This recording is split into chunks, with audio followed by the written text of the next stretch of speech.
celebrar el Día del Maestro, de la Maestra, y pues se convierte en una fecha muy propicia para reflexionar acerca de qué es ser maestro en México. En algunos países de Asia, ser maestro es la profesión más reconocida y más valorada de todas, más importante que cualquier otra.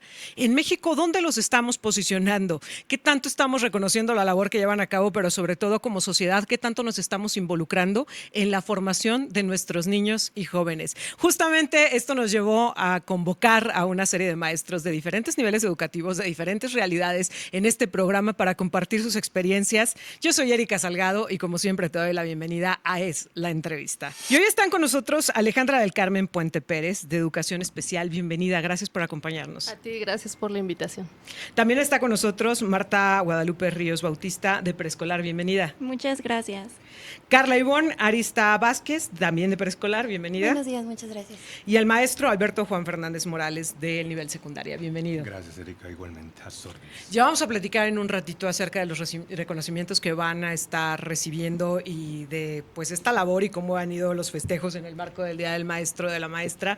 Pero quiero que comencemos platicando de una situación básica que nos lleve a conocer un poco más de ustedes y de cómo es que decidieron tomar a la educación como vocación. Y quiero comenzar contigo, maestro Alberto Juan Fernández.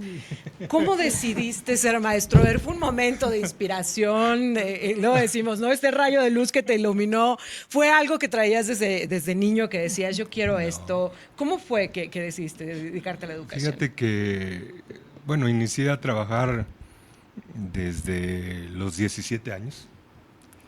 La verdad es que mi idea de estudiar o de hacer profesión de pequeño pues era ser doctor, como todos, ¿no? Pero desgraciadamente los recursos pues no alcanzaban para más, entonces había que estudiar algo rápido y en aquel entonces pues la normal era en 4 años, de 3 a 4 años, entonces eso nos ayudó a definir qué era lo que queríamos estudiar, ¿sí? Hay que dedicarse. Pero hay que sacar adelante porque pues yo creo que la gran mayoría de nosotros los maestros pues no provenimos de familias muy acomodadas, que digamos, sino que lo que buscamos es pues desempeñarnos profesionalmente lo más rápido posible y eso nos obliga a tomar decisiones como la que tomé. Que no me arrepiento, al contrario, me siento muy orgulloso. Pero digamos, en un primer momento fue la educación como forma de subsistencia, como forma y como herramienta para salir adelante, digamos, para poder encontrar un camino. Así es, y prepararte más en eso. Que ahorita vamos a platicar porque me lleva un hilo conductor de hacia dónde vamos con el tema de la educación. Está con nosotros también el maestro Rubén Pesina. Bienvenido, maestro. Gracias por acompañarnos. Qué gusto encontrarte por acá, además. Hace muchos años que no te veía. Me da mucho gusto verte. Mira, lo que nos une al final de cuentas, ¿no? Lo que nos va reuniendo. Maestra Alejandra, a ver, vamos contigo. ¿Cómo es que decidiste? Y aquí no estamos en la escuela, nos lo sacamos del aula, así que en cualquier momento pueden participar en la charla si alguien quiere aportar a lo que está diciendo uno de sus compañeros. ¿Cómo fue, Alejandra? Les voy a hablar de tú. Sí, Insisto, rompamos con esta formalidad de las aulas aquí y cuéntanos cómo fue que decidiste ser maestra. Bueno, mira, en mi caso yo creo que fue más el ejemplo de mis padres. ¿Son maestros? Ellos son. ¿Los dos? Ajá, así es, entonces de educación primaria. Y yo veía pues su labor desde que estaba con ellos y me llevaban a las aulas y me llamaba la atención. Entonces, realmente mi profesión de origen es ser psicóloga, pero me enfoqué a la psicología educativa y finalmente terminé también en el ámbito educativo. ¿Por qué educación especial? No sé, siempre me ha llamado la atención el apoyar a las personas con discapacidad. Me gustaba mucho ayudarlos a que formaran parte realmente de una sociedad y que no fueran excluidos. Y pues yo creo que por eso me incliné por la educación especial. Siempre ha sido afín a mí esta área. Claro. Marta, ¿cuál fue tu experiencia? ¿Por qué decidirte por la educación? Y más porque tú eres muy joven. Creo que ustedes dos son las más jóvenes de esta mesa y de pronto podríamos decir, en la época del maestro, de una servidora, pues tampoco es que hubiera muchas opciones que estudiar. Pero para ustedes debe haber una gama impresionante. ¿Por qué educación? Bueno, pues al igual que mi compañera, yo también tuve el ejemplo de mis padres.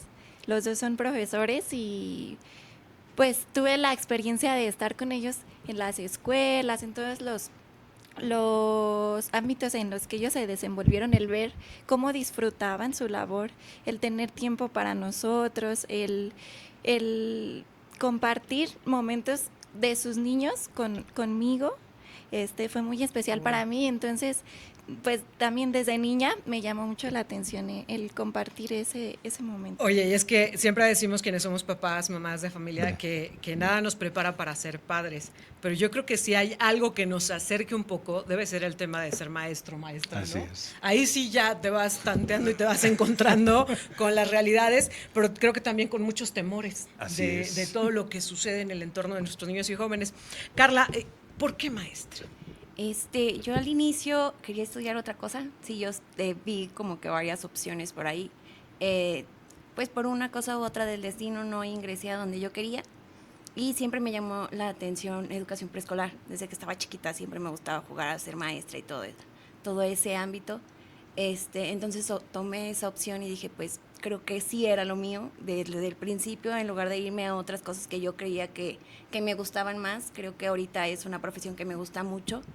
La disfruto mucho, estar con los niños es muy bonito. Sin embargo, pues yo no crecí con el ejemplo de que mis papás fueran maestros. Mis papás se dedican a otra cosa, entonces pues el ver en la escuela cómo los maestros nos trataban, cómo eran, entonces siempre me llamó la atención. Entonces por eso también elegí ese camino. Rubén, finalmente contigo. ¿Por qué maestro? Bueno, yo quisiera empezar como yo creo que si te dedicas a la docencia de manera parcial o tiempo completo, es muy posible que tengas un maestro que te haya tocado alguna fibra sensible en algún momento de tu formación y que por esa admiración, digamos, gracias a ellos que nos formaron, tenemos este vínculo o decidimos emprender el camino con errores y lo que sea de la enseñanza, ¿no? Pero digamos en mi caso también como que conecto con 4, 5 maestros particulares que dices, bueno, él me sembró la semilla de que te puede inspirar, te puede no sé, ayudar a buscar, investigar, más o menos por ahí. Justo esa era mi siguiente pregunta. Si ustedes habían tenido a lo largo de su preparación alguna experiencia con un maestro muy bueno o muy malo que terminara marcando sus vidas. Sí. Maestro. Mi maestro de sexto año, Ramón, todavía lo recuerdo. Y mira que ya son añitos. Sí, apenas ayer. ¿Por qué te marcó? ¿Qué tenía? ¿Qué hacía? Lo que pasa que era un maestro que cuando tú no entendías, era en sexto año, yo no entendía alguna cosa, él iba y se acercaba. Y lo más cómodo que te da confianza es cuando el maestro te abraza, no así, no, mira, hazle así. Y te agarraba la mano y te decía, por aquí, así. Ya en sexto año también te va orientando, y las pláticas que te daba él, sus experiencias de vida para que fueran aterrizando en la formación que tú querías hacer más adelante, ¿no? Y eso me marcó que también fue, pues me ayudó a ser maestro. Y aparte, escuchando aquí a mis compañeras, pues ya también tengo hijos maestros. Así que pues ya siguió ahí el legado. La escuela sigue, ¿no? Oye, la marca de un maestro en ti que generó la marca en el resto de las generaciones. Debo de confesar, y por eso quise hacer este programa, porque a mí un maestro en secundaria, un maestro de historia, alguna vez me dijo que él pensaba que yo podía llegar a ser alguien que hablara y que fuera la voz para muchas personas, y ese fue el momento que a mí me marcó profesionalmente, no para ser maestra, pero el hecho de sentir que alguien creía en mí y que era un maestro que a final de cuentas te evaluaba y demás, para mí significó eso, y por eso quise hacer este programa especial el día de hoy, para hablar como de estos temas, ¿no? De esas marcas que te dejan esos maestros. ¿Alguien más tiene alguna experiencia que quiera compartir? Rubén. Sí, Maestro. Gracias, maestro. Alejandra. Ya dentro de mi formación yo me encontré con varios maestros que realmente sí hacían la diferencia dentro del grupo, marcando dinamismo, innovación, sacando otras estrategias y saliendo de su zona de confort con nosotros, porque no les costaba nada pararse frente a nosotros y dar las clases, y hasta ahí. Lo doy por visto. Si aprendiste bien y si bueno, no también. No, Ellos se encargaban de hacernos la historia divertida, que nos llamara la atención alguna asignatura que ni siquiera nos pasaba por aquí, que nos iba a gustar, y ellos la fomentaban en nosotros, y todo eso hace que te marque y que digas, yo también quiero hacer la diferencia con mis alumnos o con alguna persona mínimo. Así es. Rubén. Sí, yo quisiera hablar de mi maestro Mario Luna. Mario Luna es el maestro, falleció en noviembre del año pasado y fue el maestro de los grandes cineastas, cinefotógrafos de México, de los más importantes, del Chivo Lubeski, pues así como de varios maestros, de varias generaciones. Daba clases en el CCC, en el CUEC, y falleció, digamos, acaba de fallecer. De hecho, yo estaba dando clases cuando falleció y fue un momento muy difícil. Y reconozco que este maestro, que yo tomé clases con él, como que yo fui a tomar cursos con él de cinefotografía en su casa, etcétera. Te sacaba todos los juguetes que tenía y te ponía a jugar con estos juguetes y era un encanto de persona. Era como una... En realidad, de hecho, fuimos a su homenaje porque ya estaba muy deteriorada su salud. Le pusieron al foro de la ANAC, Foro Mario Luna, y en este homenaje que le hicieron, pues tú detectabas que no había huella de que todos apoyaban que el foro se llamara Mario Luna por la envergadura de la calidad humana de este maestro. Yo creo que tengo muchos otros maestros que también podría decir, pues no sé, Angélica Villet, que me inspiró mucho y todo, pero quisiera hablar de Mario porque justo creo que sería, yo les digo a mis alumnos en clases doy varias materias relacionadas como a la industria audiovisual, y pues que conozcan más de las personas por las que les llega la información, que uno es como un conducto nada más. Obviamente tú también investigaste y todo, pero sí hay alguien que te dijo, que te orientó. Y pues eso a mí me marcó. Ahora, estamos hablando de perfiles extraordinarios por la forma en la que decidieron impartir clase, ¿no? En la que decidieron asumir el compromiso de ser maestros o maestras. Pero díganme una cosa, de lo que ustedes percibían cuando se prepararon para estar frente al aula, a lo que viven hoy día, ¿qué tan diferente es? ¿Y cuáles son las principales dificultades que enfrentan en el día a día? No, pues mira, para empezar, empecé en 1980 de ser maestro. Me tocó en una comunidad allá en La Cardona, municipio de Villa Juárez. Sí. Me acuerdo muy bien, pues uno estaba acostumbrado a vivir en la ciudad, pues eres de la normal, saliste de la normal del estado. Yo dije, pues qué ha de ser, ¿verdad? Y me fui caminando. Me acuerdo que era, después de transitar el camión, me dejó, por aquí se llega al ranchito donde usted va a ir. Hay una veredita, se baja aquí y aquí se va caminando. Sales caminando y pues tú normal, sigues caminando, pero cuando vas avanzando nomás ves que pasa una víbora de cascabel así. Tú nunca habías visto una víbora de cascabel. Claro. Tenlo por seguro que esa fue el primer día que fui y eso me marcó.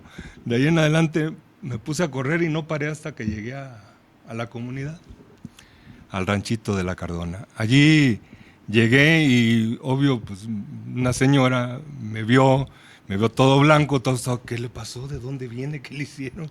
Dice, no, es que acabo de ver una víbora y me vine corriendo para acá. Dice, no, hombre, siempre hay aquí víboras, aquí hay muchas. Aquí hay muchas. Y tenga, tómese. Y me acuerdo que me dio, en aquel entonces vendían cocas de vidrio. Y tómese un traguito. Para el susto. Para el susto, ya, sí. Pero sí son cosas que te marcan y que te van haciendo. ¿Qué te puedo decir? En aquel entonces nosotros hacíamos material con cartulinas. O sea, hacíamos nuestro material didáctico, ¿sí? Hoy la tecnología pues ya es muy diferente, ya lo puedes hacer así en televisión y se ve todo. Pero antes no, nosotros trabajábamos con lo que teníamos a la mano. Si ibas a dar una clase sobre, por ejemplo, todo lo que es el sembradío de alguna planta, por ejemplo el frijol o algo. Ibas y llevabas la planta y llevabas a los muchachos, como ellos vivían ahí, pues sabían cómo. Sí, claro. Entonces era más fácil que lo entendieran, ¿sí? Hoy ya la tecnología, pues ya te presentan un video de cómo se germina una planta, de cómo se produce su fruto, etcétera, etcétera. Pero que no sustituye la experiencia. A ver, esta planta del frijolito, yo creo que a nadie se nos va a olvidar el experimento del frijolito en el frasquito con algodón. Yo creo que son esas cosas que de pronto sí nos llevaban a ver en la práctica lo que estabas aprendiendo en el libro. Ahora, mientras hablaba de esto, de trabajas con lo que puedes o trabajabas con lo que tenías, la cartulina, etcétera, ¿qué tal les fue en la pandemia?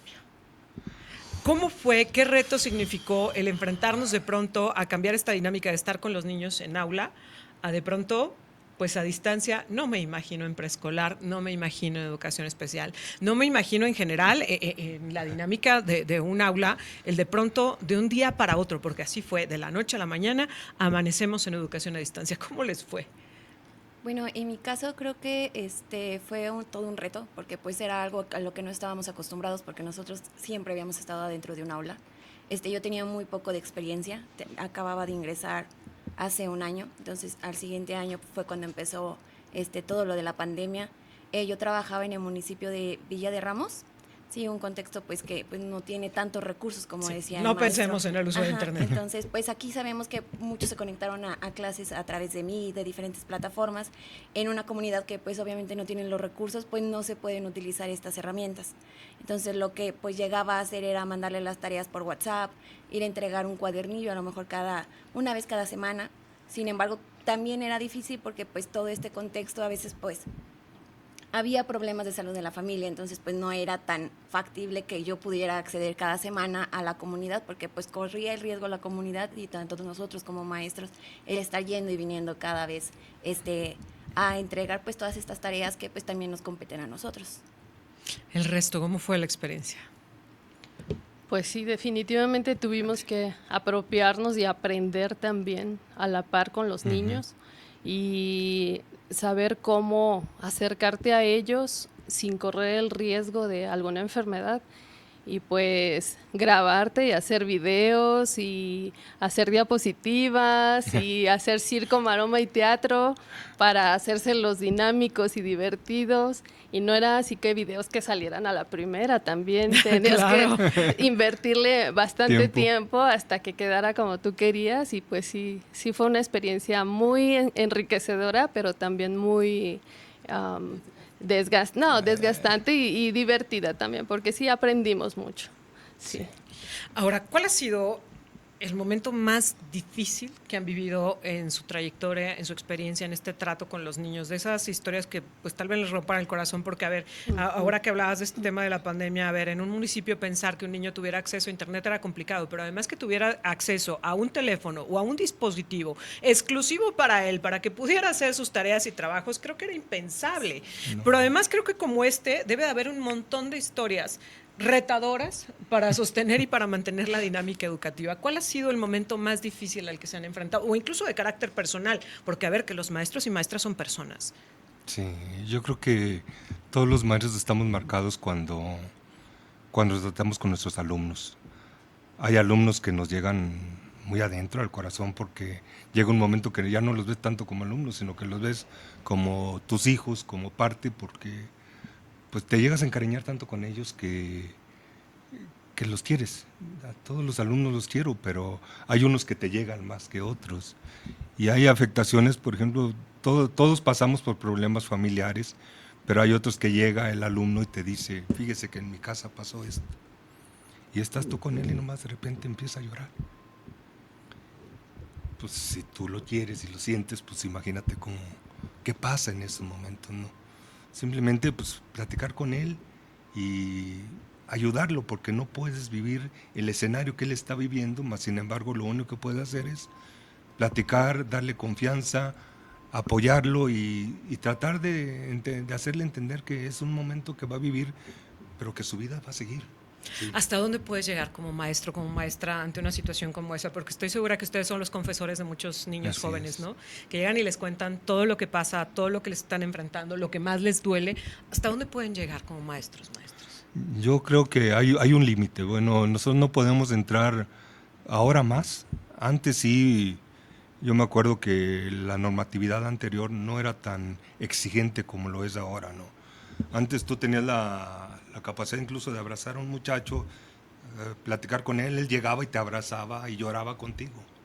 Hoy los tiempos ya son diferentes, sí, no los pueden ni tocar, ya no los puedes tocar, entonces los tiempos han cambiado. Oye, menos ya ahora los papás, no vaya a ser que terminen ustedes regañados o metidos en problemas. Exactamente, entonces antes yo me acuerdo que iba el papá y regañaba ahí enfrente de uno, enfrente de todo el grupo al muchacho porque no había hecho la tarea. Hoy ya no. ¿no? Y es muy complicado, ¿sí? Pero antes la comunicación con el padre de familia era de absoluta confianza hacia el maestro.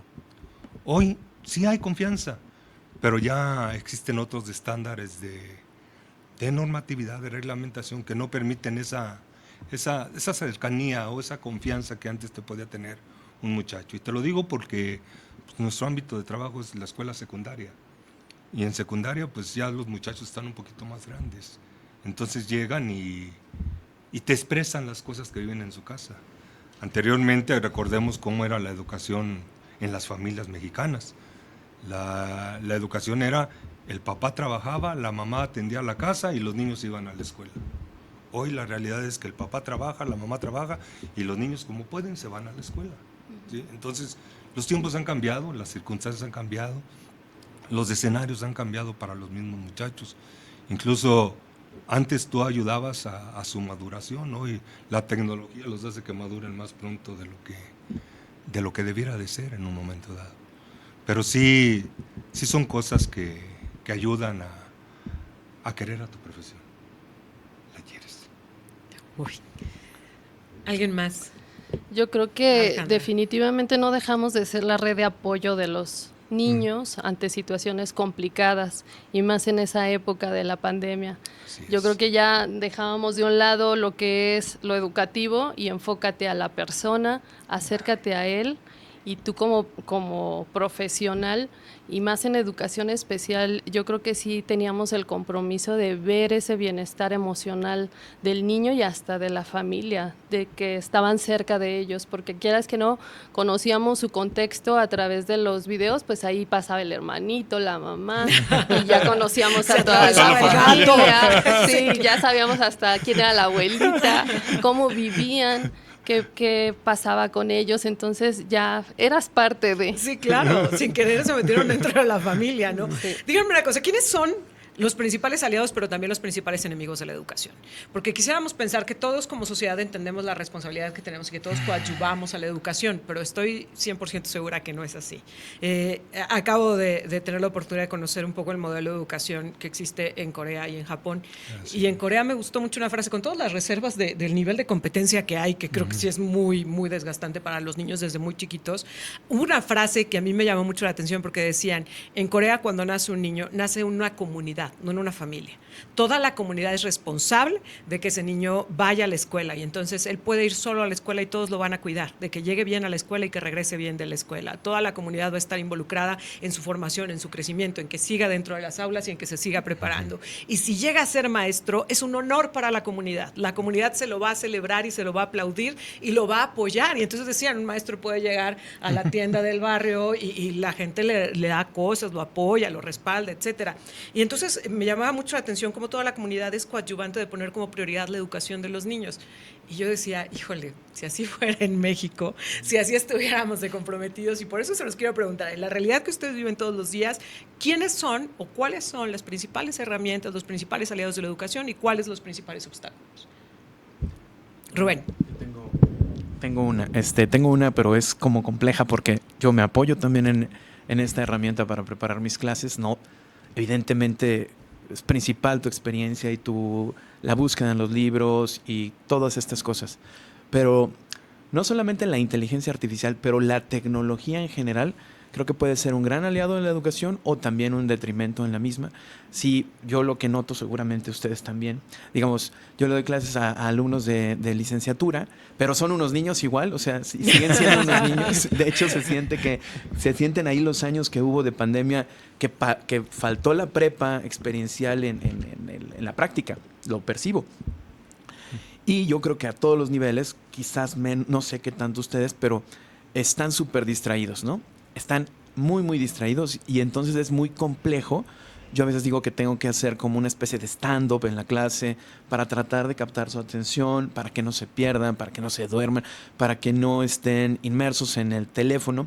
No suelo quitarle los teléfonos, como que creo que digamos, a mis alumnos como que ya son responsables de lo que hacen. Sí, claro. Exacto, ¿no? Ya Pero son licenciados. ya están a punto de ser licenciados, pero está esta dicotomía. Oye, pero dime una cosa, Rubén, porque yo tengo un gran dilema con respecto al acceso a las nuevas tecnologías desde preescolar, que creo que el problema no es que existan, el problema es que no hemos sabido enseñarles que sirven para algo más que el ocio. Y entonces lo que nuestros niños desde antes que vayan a preescolar, porque ya los entretienen así en los restaurantes y en los eventos familiares, ¿no? Lo que descubren de esta nueva tecnología es que es un distractor, que ahí ves videos, que ahí ves películas, que ahí ves, pero no les enseñamos, por ejemplo, el tema de la consulta. En pandemia, por ejemplo, yo tengo niñas que hoy está una en secundaria y una en sexto de primaria, y ellas aprendieron a buscar cosas como un poco de manera empírica, porque no hubo una guía. Cuando nosotros nos mandaban al diccionario y a la enciclopedia, nos enseñaron a usarlo y nos decían, incluso en clase, ¿no? Vamos a buscar la palabra micrófono en el diccionario, y todos íbamos a la M y buscábamos. ¿Quién lo encontró primero? Nos enseñaron a usar la herramienta. Y de pronto me parece que las nuevas tecnologías las hemos satanizado tanto que lo único que ellos encuentran ahí es ocio y distracción, y no una herramienta como podría serlo. Exacto, yo creo que el actual paradigma de las redes sociales principalmente es luchan por conservar la atención y el enganchamiento de la audiencia cada vez más joven. Entre más tiempo estés, mejor, ¿no? Por eso tenemos videos interminables de TikTok en los que te ríes, tal. Pero también al mismo tiempo, yo creo que sí, de las instituciones mucho depende.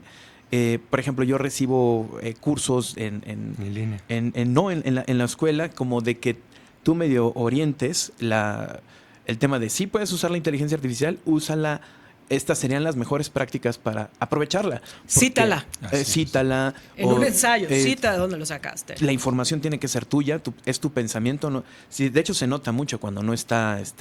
Cuando nada más la copias. Exacto. O sea, tú dices, esto totalmente. De hecho, muchas veces ya ni les pides ensayos. En mi caso, ¿no? Digo, no, vamos a hacer otra cosa, vamos a hacer un video, vamos a hacer otra cosa.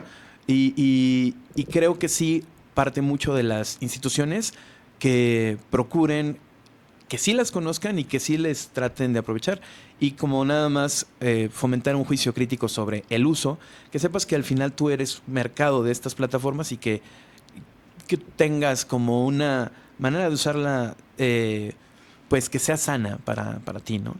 ¿Con quién batallan más? ¿Con los niños, con los jóvenes o con los papás? Buena pregunta. Con todo respeto, pero a ver, siendo honestos, ¿quién da más trabajo? ¿Los estudiantes o los papás? Ay. Pues nadie quiere quedar mal. Sí, ¿verdad? Yo creo que es eso. En nuestro caso, yo creo que con los papás, porque si bien sí hay muchos comprometidos, sabemos que pues tienen que salir a trabajar, que sus horarios no les permiten mucho estar acompañando a sus hijos como quisiéramos, y pues no los dejan solitos hasta muy altas horas de la tarde, y eso no favorece. Entonces, pues los que están comprometidos realmente ahí están con nosotros a la par, pero sí son la minoría, la verdad. Se supone que el nuevo modelo de escuela mexicana iba a eso, ¿no? Que un poco los niños pudieran generar proyectos que los llevaran a entender para qué las materias, para qué los contenidos, y que un poco lo llevaran a la práctica, pero creo que dio por hecho que los papás nos íbamos a involucrar en ello, y entonces los íbamos a llevar a los espacios donde tenían que estar para desarrollar los proyectos, que los íbamos a dotar de los materiales. ¿Qué tal ha funcionado esto?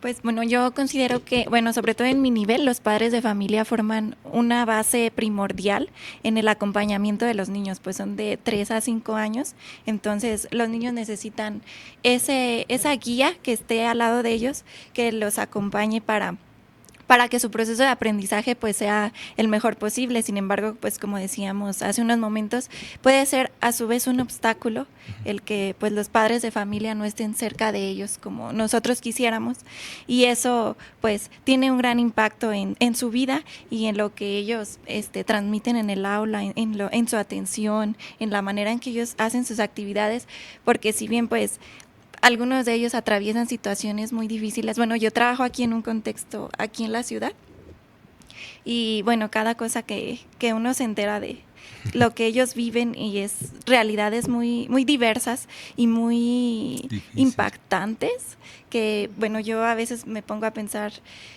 qué reto tan grande tienen ellos para seguir en este proceso educativo. Yo doy lo mejor de mí para que pues su proceso sea en el aula lo más bonito que puedan tener, para que pues siquiera ese espacio que estén conmigo, pues lo sepan pues aprovechar, lo sepan disfrutar, aunque pues en su casa tengan que regresar a su otra realidad. Oye, qué difícil, ¿no? Que la escuela se convierte en un refugio.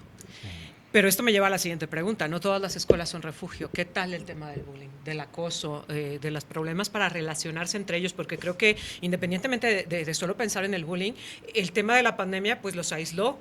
¿Cómo los regresas a la convivencia personal, a este entorno que es la escuela? Es que yo creo que parte del problema que estamos viendo ahorita en el caso de del bullying, una gran influencia son los medios, la tecnología que tenemos.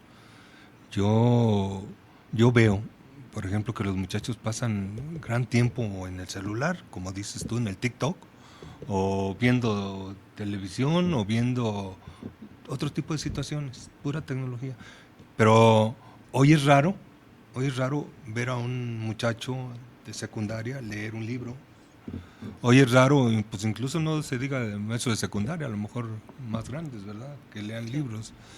Hoy la tecnología nos abruma y muchas veces la tecnología lo que transmite es violencia que genera entre los mismos muchachos. Y si los muchachos están solos, entienden su realidad por lo que ven, no por lo que los asesoran. Vivimos situaciones con los padres de familia que a nosotros nos tocó vivir, donde el hijo iba y hacía la tarea con el padre de familia y acompañándolo.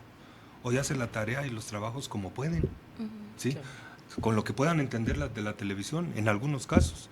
Ahí nos tocó también trabajar dentro de la normal y nos dimos cuenta de que ya los muchachos también ya son diferentes. Los estudiantes ya son diferentes. No dejan de ser niños, como bien lo dices, ¿sí? Pero también hay vivos que llegan y copian la tarea, como viene en el internet, y se la presentan al maestro. ¿Para qué? Para ya no leer el texto que tienes que leer para sacar un resumen. Entonces, hay situaciones que vivimos en las escuelas, nos ha tocado vivir en secundaria, situaciones de bullying muy, muy fuertes, porque ya el medio ambiente donde se desenvuelven los muchachos, el escenario que conviven en sus casas, pues a veces es problemático. Oye, sí, más allá de la tecnología, lo que viven, la violencia que ellos mismos viven en su casa y que luego van y replican. Y sobre todo lo de los medios. Rubén. Para mí es muy importante las herramientas socioemocionales que podamos darles. Yo, por ejemplo, he procurado estar en contacto con herramientas que me formen como ser humano, y digamos que practico la meditación, y a veces a mis alumnos suena un poco raro porque son alumnos de licenciatura, y luego les digo, vamos a ponernos a meditar, vamos a hacer esto, otro, unos 5 minutos, 10 minutos, y este es un pequeño esfuerzo como de que conectes con la parte, pues sí, más espiritual o con otra dimensión humana, en la que puedas ser más empático, en la que tengas más apertura, en la que juzgues menos al otro, en la que escuches, etcétera, ¿no? Entonces, esa es un poco como mi estrategia. No sé qué tan efectiva sea, pero digamos, es al menos un intento. Pero algo se tiene que intentar. Algo se tiene que intentar. Oigan, pero además habilidades sociales que son mucho más amplias, ¿no? Por ejemplo, verlos exponer en clase, verlos hablar en público. Creo que para ellos se ha vuelto una de las cosas y de los retos más complejos, porque los aislamos y ahora los lanzamos otra vez al mundo y a ver, agarren la seguridad y las herramientas para poder convivir, para poder ser empáticos con el otro. Alejandra Puente ha sido acreedora al Premio Estatal de Educación 2025 en el nivel de educación especial. El maestro Alberto Juan Fernández Morales, galardonado por sus 40 años de servicio. 45. 45 años de servicio. Y ante esto yo les quiero preguntar para todos, para quienes pues apenas están como comenzando y para quienes ya tienen todos los años recorridos en la educación, ¿cuál es el mayor premio, el mayor reconocimiento que ustedes reciben? Porque estoy segura que el Día del Maestro los llenaron de chocolates, pastelitos, flores, sí, cartitas, etcétera, etcétera, que hay este tipo de reconocimientos institucionales, pero ¿cuál es el mejor, que seguramente en los exámenes profesionales ven a sus alumnos y seguramente se sentirán muy orgullosos, pero ¿cuál es el mejor regalo, la mayor satisfacción, lo que los hace a ustedes decir, quiero seguir en esto 45 años o el tiempo que lleven en ello? Suponiendo en mi caso, yo trabajo en un contexto rural totalmente diferente a lo que pues escucho aquí. Es muy diferente trabajar en una comunidad a lo que se trabaja aquí en la ciudad. En la ciudad yo siento que es más difícil debido a los contextos en los que se encuentran las escuelas. En comunidad creo que pues todavía se muestra un poquito más de respeto a lo que es el maestro. Lo ven como alguien que va de otro lugar a enseñar a sus hijos. Entonces creo que el agradecimiento de la comunidad, el que te vean a ti como alguien que va a ayudar a la comunidad a transformar su realidad, es algo muy pues padre el ver ese interés por los padres de familia y también por toda la comunidad.